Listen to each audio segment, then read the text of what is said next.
Who gets to be considered a queer icon, and how come a lot of your queer icons don't pass the paper bag test? They would consider Queen Latifah an icon. They would consider Doechii Loaf an icon. They would consider Da Brat an icon. They would consider Young M.A an icon. They would consider Sid an icon, but they don't. And the primary reason why all boils down to colorism. Yay, colorism. Featureism, texturism, and desirability.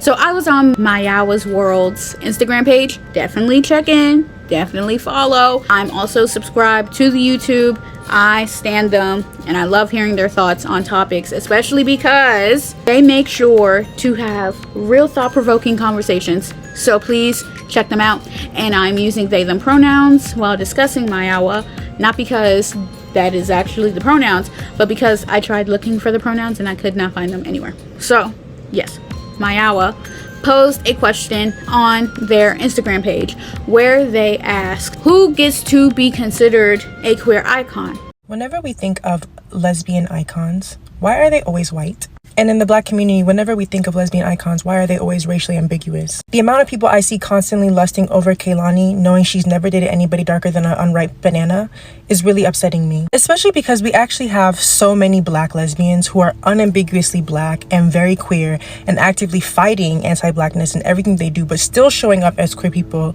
and they don't often get recognized as being queer icons or lesbian icons, or, you know, getting roles within queer spaces, activist spaces. Take, for example, Cynthia Erivo. As controversial as a character she is a proud lesbian woman. She's in a relationship with a woman. I never see people being like, wow, Cynthia Erivo, like, that's my type, that's who I'm interested in. I don't see that. I still always see people lusting over people like Kehlani's. And then it gags me because people will be like, oh, when we think of lesbian icons, they think of Chappell Roan. And they say, oh yeah, she does drag. Doechii does drag. Doechii does drag. Doechii is such a expansive queer person, but I don't see her being referenced for queer icons. It's like, no matter how hard we try, we just somehow can't remove ourselves from desirability and always seeing white, racially ambiguous people as our standard, as our beauty, even within Blackness. And queer people aren't exempt from that. Like, I feel like within straight spaces, there's a lot of discourse about desirability, but it really needs to be woken up within queer spaces too, because colorism, anti-fatness, featureism, all of it, yeah, is beating our asses. And so the premise of the video is Mayowa talking about how come a lot of the people who are considered queer icons, a lot of them are white. So here are my thoughts. Desirability as a branch of white supremacy is the culprit for sure, as well as who's considered relatable. These conversations, especially in white queer spaces, and how they always throw in Kehlani, because they always throw in Kehlani, makes me think those they consider icons all boil down to who they can use to center themselves and who they simultaneously stand. So what do I mean by those thoughts? First things first, I have nothing against Kehlani. I really don't. But I think they always throw in Kehlani because of her desirability. She is racially ambiguous. And because she is racially ambiguous, it is very much easy for people to randomly say, oh, she's Latina. Oh, she's a light-skinned Black woman. We don't know. We don't have her DNA results. Nor should we, you know. And so because of that, I don't consider her a Black woman primarily, or a Black queer person in general, primarily because they are racially ambiguous, period, point blank. But I think the reason why they have received icon status is for two reasons. For one, it's for brownie points. White queer people just don't want to seem like they're exclusionary of non-white queer people, so they randomly just throw in Kehlani and be like, here guys, here's a non-white one.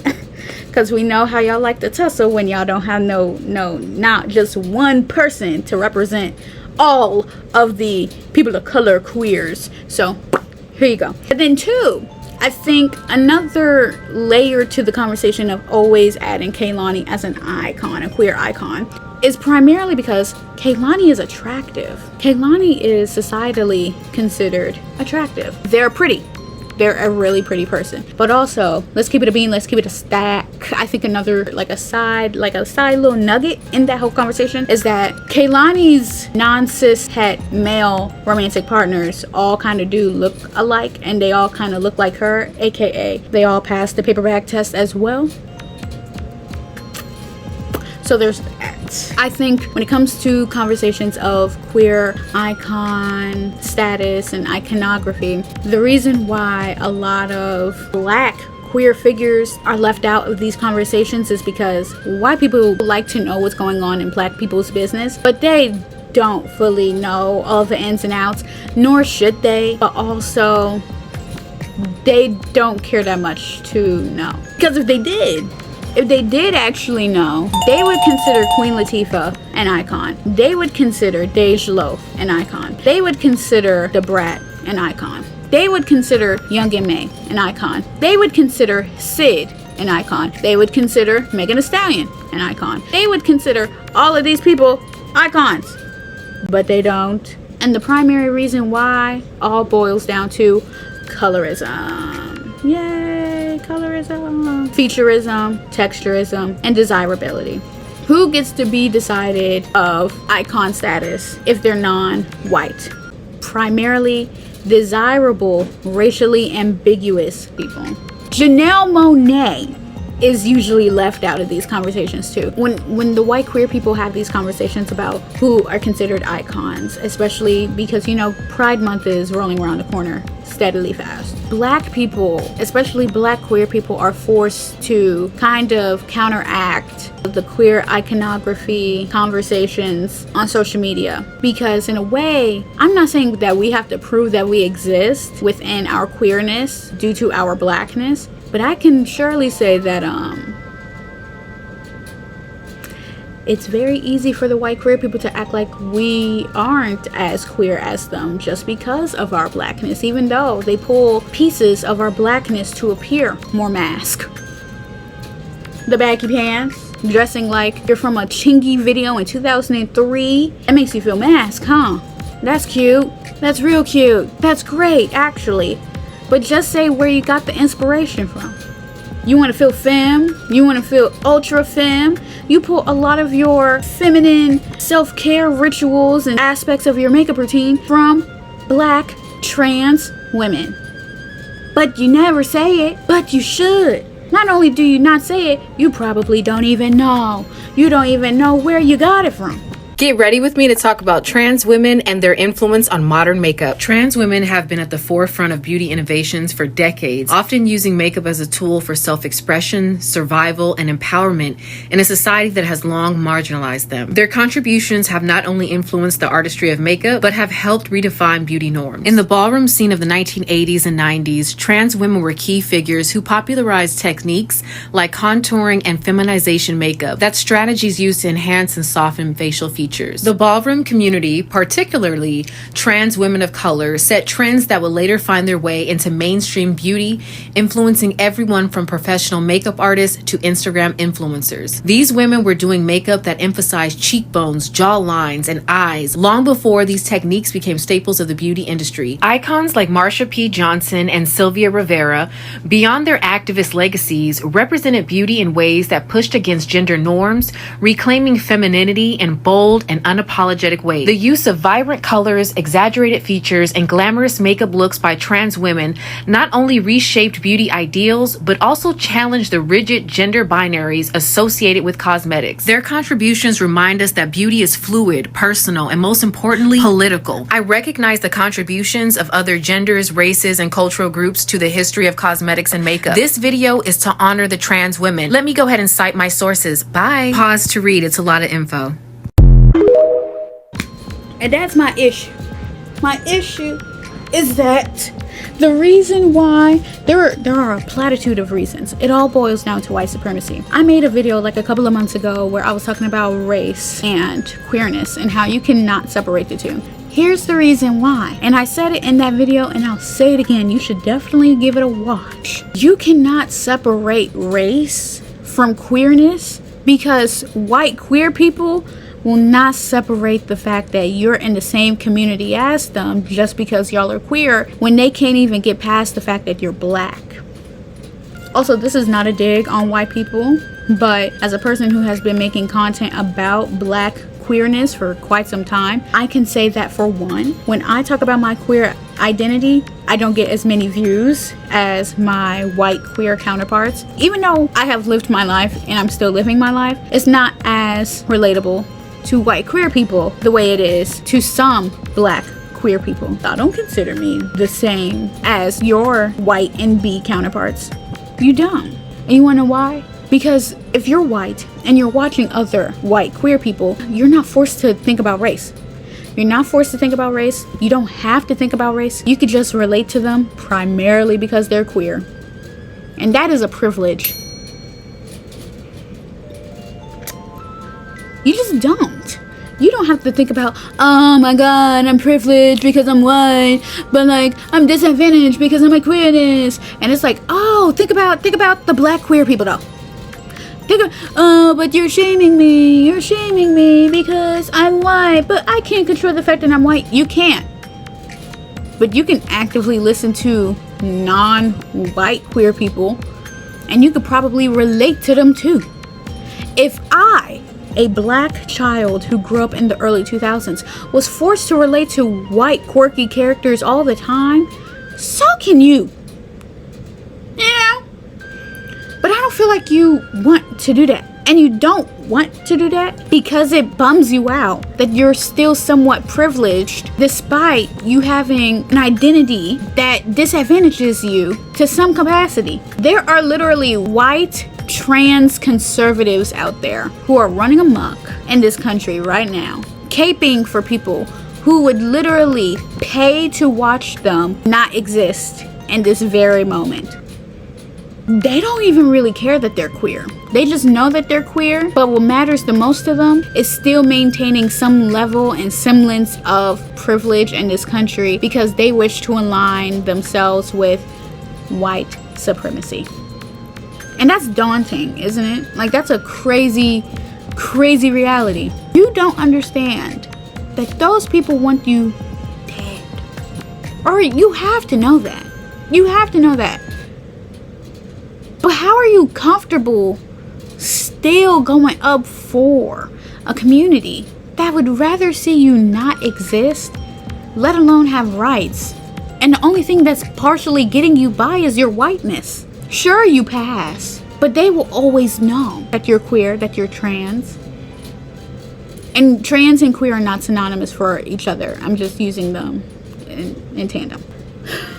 My last point about this is the fact that, like, there was like some indie artist, I guess, who is queer. They were a white lesbian and they had like a global casting call for all mask presenting lesbians to send in audition tapes to participate in this music video that they were having. All the people who were chosen were either friends of said person already, industry buddies and mutuals, or they just passed the paper bag test.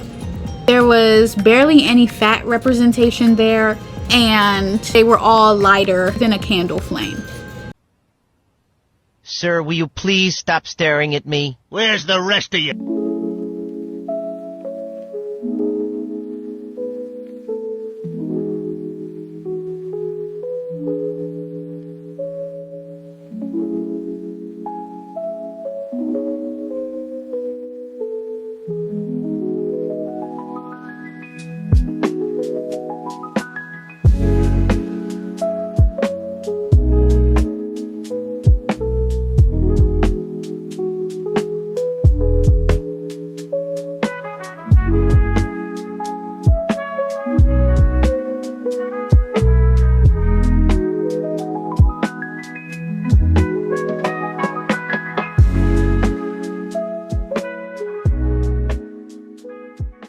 White people, in order to not feel shame or guilt, racial shame and guilt, go out of their way. I feel like the weird thing about all of this, right? They go out of their way to deliberately only center themselves through the exclusion of queer people of color. because they fear the racial shame and guilt that they will possibly it's not even guaranteed that they will feel this, but the possibility of feeling racial shame and guilt because of their whiteness, primarily because of all the privilege that comes with that. But also, they're just racist. Also, they're just racist. There are literally a lot of queer white people out there who are just racist. Yeah.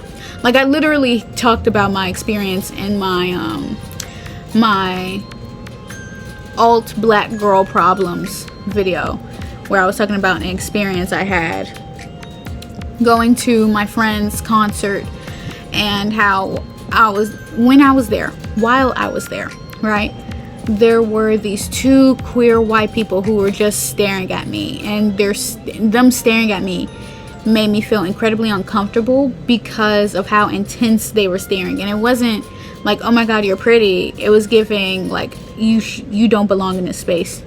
And I felt as though the entire night I did not belong in that space, because most of the white people in there made me feel uncomfortable. They made me feel uncomfortable, like I did not belong, primarily because I assume that most of the people who were there were already friends. They had pre-established friendships, woo, and I was a stranger. Not only that, but then there's this expectation of me, a fat black femme, to be over fucking extroverted and nice and just giving and woo, making people feel comfortable that I'm here. And I'm not that type of person. I'm quiet and I'm introverted and I'm socially awkward, and above all else, I am neurodivergent. And because of all of these things and factors, bitch, I don't feel like talking, and if I feel like talking, I will talk. But above all else, I'm the type of person who literally speaks when spoken to. So like, if you have something to say it. And yeah, I basically called them posers in that video. But yeah, those are my thoughts. I think overall, desirability and relatability and who gets to be chosen, because really also it goes back to who gets to be chosen and deemed relatable, desirable by white queer people, or the white queer mainstream, to be considered an icon. Again, we have so many queer icons in the black community. We do. But the issue is, who we consider icons will always get the shorter end of the stick when it comes to mainstream iconography, and who gets to be considered an icon because of the gaze of whiteness. White supremacy, desirability. And because of that, we just have to live on two different planets. I'm not even necessarily sure if there is a solution to it, because again, it all goes back to white people having to learn to not center themselves through people looking like them in every single damn space, the way that black people have been forced to. And so yeah, until white people are like, my icons don't have to be white because I see myself in them. You can literally see yourself in people who are not your race. But not a lot, I don't know, a sizable amount of white queer people just don't do that. And so yeah, fuck that one white lesbian though. That was weird. You were weird for that. There was a lot of call out culture that happened because of that damn video, but that was lame as fuck. Kehlani, if y'all bring up Kehlani and put her as the black representative of black queerness, you're doing yourself a major disservice, because for one, there are a lot of black people out there who don't even consider Kehlani black, because again, racially ambiguous. So yeah, and this is not a dig at Kehlani, but this is a dig at whenever people be like, here damn Kehlani. Whoa. If you could give us a here damn, give us Janelle Monáe, because Janelle Monáe has been super open for quite some time. Pansexual, pretty sure they're non-binary. yeah. We have Queen Latifah again. Queen Latifah, Janelle Monáe. We have Sid from the internet. We have a lot of people to choose from. Hell, when we talking about men, y'all can sure as hell be talking about the men. We literally have Luther Vandross. We have Little Richard. We have a plethora of black queer iconography. Prince. Now, listen, this is controversial. It really is. But Prince is a queer icon. Why? Because we know. We know. He didn't have to tell us in this lifetime who he was, but we saw it in the clothes. Also, he's a Gemini. I'm not gonna say, I'm not saying all Geminis are DL. But they're an air sign. And not only are they an air sign, Geminis are the twins, represented by the twins. They have multiple versions of themselves that they show around specific people. That man was never gonna let us know out loud that he was queer. Primarily because of the time period that he grew up in, probably because of the environment too, but like, he didn't have to tell us. So yeah, that's it. Those are my thoughts. I'm grateful that I finally got this video out. This will probably be unedited, I don't know, but also mini update with me. I'm not doing so great, and for the next couple of videos I will probably not be wearing makeup because the air conditioner is not running. What you hear right now is the air conditioner being on, but she is not blowing air. I don't even know what she's really doing besides making noise, but she is making noise. The air conditioner is broken, and because of that, I can't even wear my makeup. I would literally be sweating off my makeup. Last time I did my makeup, literally yesterday, I was sweating off my makeup in the middle of me doing my makeup, and that was a mess. It was not fun, and I felt sticky the whole time. So because of that, no makeup for a while. I hope you understand. Next video that I do make with makeup will be a banger, but for now we're getting content like this because of my life circumstances, because yeah, the air conditioner is not working. Yeah, so